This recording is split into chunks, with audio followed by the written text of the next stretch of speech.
का प्रयास करेंगे। मैं उन विषयों पे जो थोड़ा बहुत मेरा ज्ञान है उसके ऊपर जरूर मैं आपके सामने आकर करना चाहूँगा। कि जो पांचों विषय हैं भारतीय संस्कृति और भारतीय सभ्यता के मूल में हैं। जब हम स्वदेशी की बात करते हैं तो हम आत्मसम्मान की और स्वयं कैसे अपने जीवन को यापन कर सकें उस विषय की तरफ हम हमेशा ध्यान में रखते हैं। जो गाँव की परिकल्पना थी या जो गाँव में रहते थे, जो स्थानीय जितनी भी आवश्यकताएं थी गाँव से ही पूर्ति होती थी।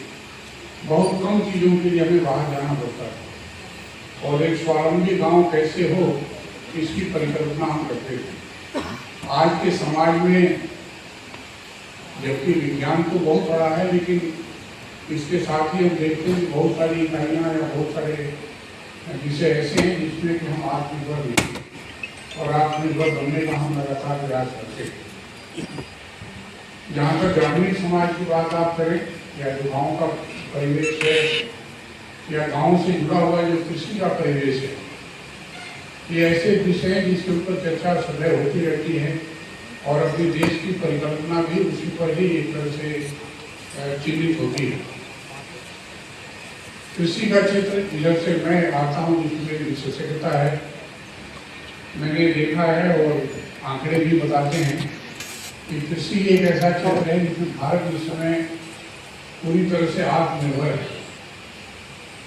खाद्यान्न में हम पूरी तरह से सरप्लस हैं, बहुत सारे देशों को हम एक्सपोर्ट करते हैं। दूध में भी हम पूरे विश्व में नंबर 1 पर हैं और खाद्यान्न के जो जितने भी तरह के अन्न हैं, ज़्यादातर अन्न में आप देखेंगे या तो भारत नंबर 1 पर है या नंबर 2 पर है। तो आत्मनिर्भरता के क्षेत्र में या स्वदेशी के क्षेत्र में कृषि में बड़ी तेजी से तरक्की भारत देश ने की है। जहाँ 1947 में लगभग 50 मिलियन टन खाद्यान्न का हम उत्पादन करते थे, आज हम लगभग 350 मिलियन टन खाद्यान्न का उत्पादन करते हैं। एक विषय और भी है कि अपना देश स्वदेशी क्यों होना चाहिए, क्योंकि हमारे पास संसाधन सीमित हैं। सीमित इस लिहाज से हैं कि जमीन हमारे पास लगभग 2.4% पूरे विश्व की है और पानी हमारे पास लगभग 4% है, लेकिन जनसंख्या हमारे पास लगभग 16 से 17% है। तो संसाधन तो हमारे कम हैं, लेकिन हमारे पास निर्भर लोगों की संख्या बहुत ज़्यादा है। दूसरा, केवल मनुष्य ही नहीं, जानवरों की संख्या भी लगभग जितनी भी स्पीसीज है, एक तरह से अच्छा आप कह सकते हैं पौधों की स्पीसीज है या जानवरों की स्पीसीज है, वो लगभग 7 से 8% अपने देश में है। तो जैव विविधता के रूप में हमारा देश बहुत तरह से हम कह सकते हैं सुदृढ़ है। पशुओं की जहाँ तक संख्या, जो लाइव स्टॉक पॉपुलेशन है, वो भी हमारे पास 15% है दूसरे देशों को। पूरे विश्व की तुलना में 15% पशु जो पशुधन है हमारे देश में। तो इस तरह से हम कह सकते हैं कि संसाधनों पर हमारे, चाहे पशुधन हो, चाहे मनुष्य जाति हो या और जो आवश्यकताएं हैं उसकी पूर्ति करने के लिए पानी, जल, इसके संसाधन हमारे पास या मिट्टी है उससे संसाधन कम है और हमें बड़े ही सजगता से स्वदेशी की तरफ बढ़ने की जरूरत है। एक तरफ हमें जो जैव विविधता है उसके क्षरण को रोकना है। जैसे हमने बोला कि हॉट स्पॉट के रूप में भारत की पहचान है पूरे विश्व में, तो ये जैव विविधता का क्षरण लगातार हो रहा है। आप देखेंगे कि तमाम प्रजातियां विलुप्त सी हो रही हैं। जो तमाम पेड़ पौधे यहाँ पर आसपास हमारे बुंदेलखंड में भी होते थे, वो भी एक तरह से बहुत सारे नष्ट हो रहे हैं। जो हमारे जैसे संस्थान के विश्वविद्यालय हैं, उन पौधों की पहचान करते हैं और अपने लैब में संरक्षित करने का प्रयास करते हैं। -20 डिग्री सेल्सियस पर, -40 डिग्री सेल्सियस पर उन बीजों को हम संरक्षित करके रखते हैं कि आज के युग में हो सकता उपयोगी न हो, लेकिन आगे आने वाले दिनों में बड़े उपयोगी हो सकते हैं। तो ये स्वदेशी का जो पाठ है वो पूरे समूल या बृहद रूप से हमें समझने की जरूरत है कि जो हमारे यहाँ संसाधन है, चाहे प्राकृतिक है, चाहे मानव संसाधन है, चाहे जल है, चाहे भूमि है, इनकी उर्वरता या इनकी जो उपयोगिता है कैसे लगातार बढ़ सके। एक और क्षेत्र बड़ा चिंता का विषय है कि जो पानी है लगभग उसका 80% हम खेती में प्रयोग करते हैं। जो आप अच्छा पानी जिसे कहते हैं 80% 90% खेती में जाता है, लेकिन खेती में जो पानी प्रयोग होता है उसका जो वाटर यूज एफिशिएंसी या जो उपयोगिता है मात्र 40% है। मतलब 100 लीटर डालते हैं तो 40 लीटर ही हम प्रयोग करते हैं, 60 लीटर हम बर्बाद करते हैं। तो बहुत सारे ऐसे पहलू हैं जिस पर हमें जो अपने संसाधनों को और पर्यावरण को जहाँ तक संरक्षण करने की बात है हमें सोचने की जरूरत है। परिवार के ऊपर भी हमें ध्यान देने की जरूरत है।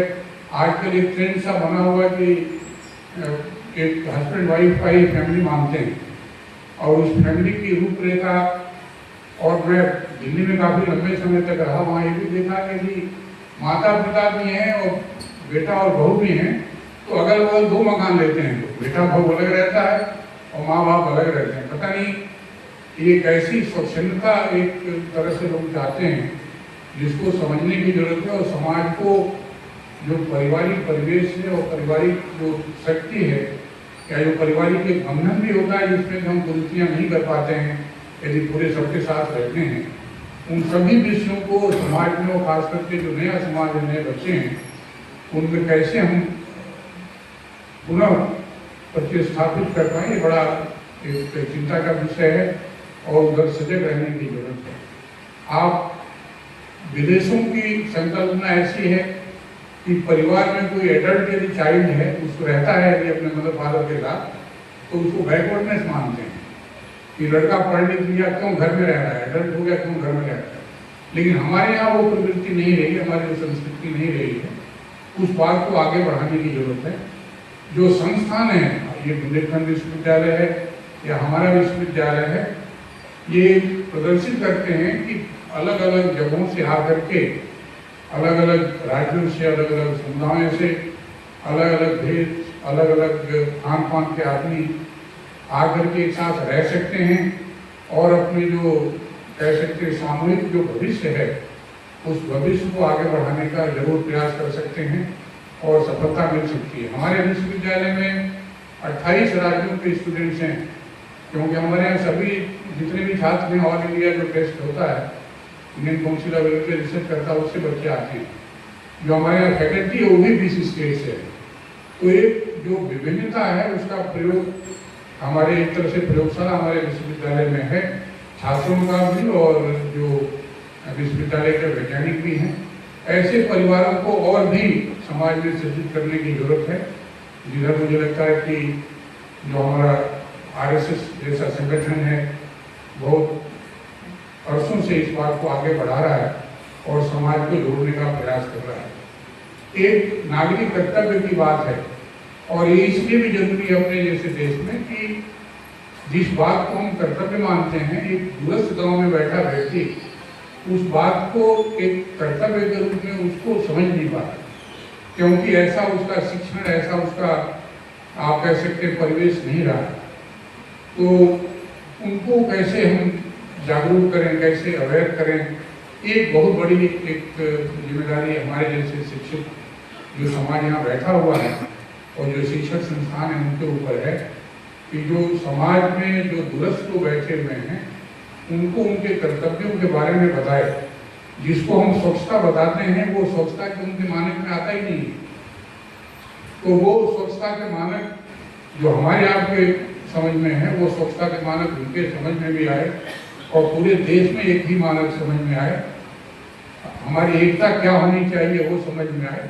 तो ये बहुत सारे विषय हैं जिसके ऊपर मुझे लगता है कि आज चर्चा होगी, सामाजिक समरसता के ऊपर भी, पारिवारिक उसके ऊपर भी, पर्यावरण के ऊपर भी, और हम सभी आज ज़्यादा जागरूक होंगे। आपके खास करके जो हमारे मुख्य वक्ता जी हैं वदनीय स्वामी रंजन जी, जो प्रमुख हैं राष्ट्रीय स्तर पर जो इस दायित्व को निर्वहन करते हैं कि कैसे इस तरह का संदेश समाज के पास जाए और सब लोग मिलजुल करके इस प्रयास में लगें और समाज को एकजुटने का एकजुट करने का प्रयास करें। मैं आज के आयोजक पर मुझे बुलाने के लिए मैं बहुत बहुत आभार देता हूँ। सक्षम अग्रवाल जी ने मुझे यहाँ पर आमंत्रित किया, मैं उनको बहुत बहुत आभार व्यक्त करता हूँ। पूरे जो यहाँ का संगठन है उनको भी बहुत बहुत आभार देता हूँ और बहुत बहुत शुभकामनाएं देता हूँ। जय हिंद।